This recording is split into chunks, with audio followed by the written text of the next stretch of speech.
Hi, this is Antonio with Rejuvenators Detailing. I'm showing you guys how I made my homemade extractor setup. Now, as you saw probably in the pictures from my thread, this consists of obviously a 5-gallon bucket here, a snap-on lid, and what I've done is I've mounted the key component, the SureFlow on-demand 60 psi 1 gallon per minute pump. I've mounted it here, and I've mounted an on-off switch for it here with a little double-sided tape, and then just wired it into a 12-volt transformer that I've got plugged in over there. Here is the inlet side of the SureFlow pump.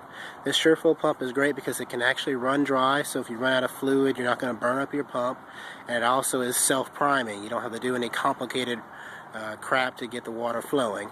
So what I've done is I've drilled a small hole in here, run the tubing through, and you can see I was having some problems with this tubing kind of floating toward the top, not staying toward the bottom, so I added a little piece of metal there and just kind of taped it there, and now it has weight and it kind of stays toward the bottom.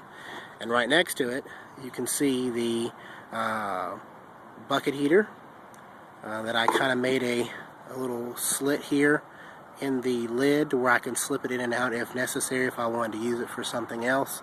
Not that I do very often, but anyway. And then of course it goes back and has its own wire. I have not plugged it in because for the purpose of this demonstration it doesn't need to be on. Anyway, back to the SureFlow pump. Right here is the output side. Now it's not connected right now because what I had done is I had a short piece of tubing here and slipped on there, and then this went on there, and from there I made it to a standard air hose coupler. Well, this was working great, but the water actually gets quite hot in here from this bucket heater if you let it sit for a while, and this tubing just isn't quite up to the standard necessary to withhold that, and eventually this little bend here created a hole and it broke, so I had to cut it off, and I'm going to replace it with something a little bit more heavy duty. But you can see how it's supposed to be right here, and then this allows me to connect and disconnect the hose easily without having to use clamps or anything like that, which is probably going to be important for a lot of people. And what I use is a standard air hose to do this, to use as my solution line. Now I'm actually considering in the future getting a little bit heavier duty line, maybe one that's made for an extractor, only because I find that I lose a little bit of heat. This air hose does not hold the heat very well, so if you're extracting and you stop because there's something else you have to do, if you stop for more than about 3 or 4 minutes, the water in the line will get cold, and you have to kind of purge the water in the line, which can be a pain in the butt. But it's a small problem, but I intend to fix that in the future. But anyway, what I've done is I have a 50-foot vacuum hose. And as you can see, 50 foot is quite long. Goes all the way to the end of the front yard here. So from my truck here, I could easily do my wife's car all the way over there without having to take any of this equipment off the back of the truck, which is where I normally would keep it. What I've done is I have zip tied the solution line to the vacuum line to where I can roll it all up together as one.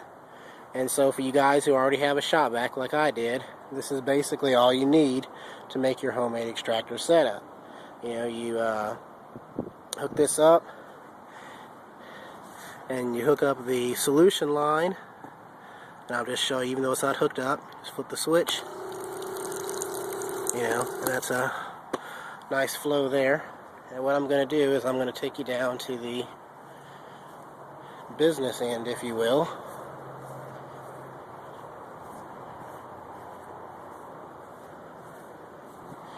And show you, this is a regular upholstery nozzle cleaner. Cleaner nozzle. I got from JohnDon.com.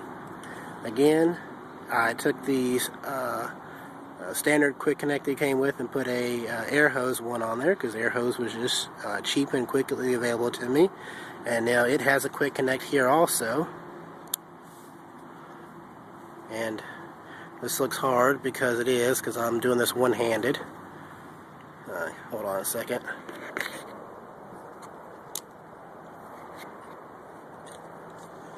Alright, so it connects and then that just pops off.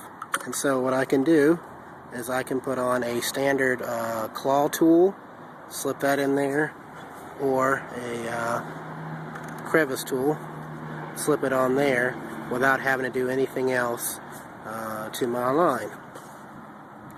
So, go back to the extractor here.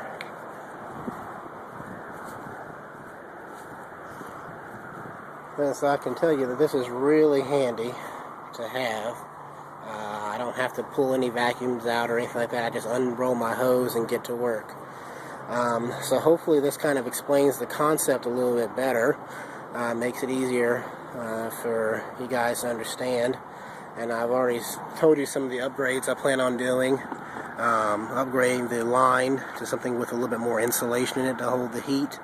I'm actually considering also, and I'll post this in the thread, is instead of the bucket heater, which just heats all the water in the bucket, and then if you don't use all of it, then you have to reheat it again, and it just has to stay on all the time. Mighty, which makes a lot of extractors that a lot of you use, they make a on-demand heater that's actually made for cold water extractors. You basically just hook it up in line in between your pump and your solution line, and it actually heats water as you go. So I'm actually looking at that, but it's kind of expensive. It's about $400 or so. But anyway, I've heard some suggestions from you guys about putting a thermometer in there. I've actually found from a company that has a little thermometer that I might be able to mount right here. That would tell you what the temperature of the water is. That's not a huge priority for me right now. Trust me, this water is hot. I've actually seen it boil in here after about 30 minutes or so, especially if it's a warm day. I really can't think of anything else. If you guys have any more questions, you can reply in the thread. Thanks.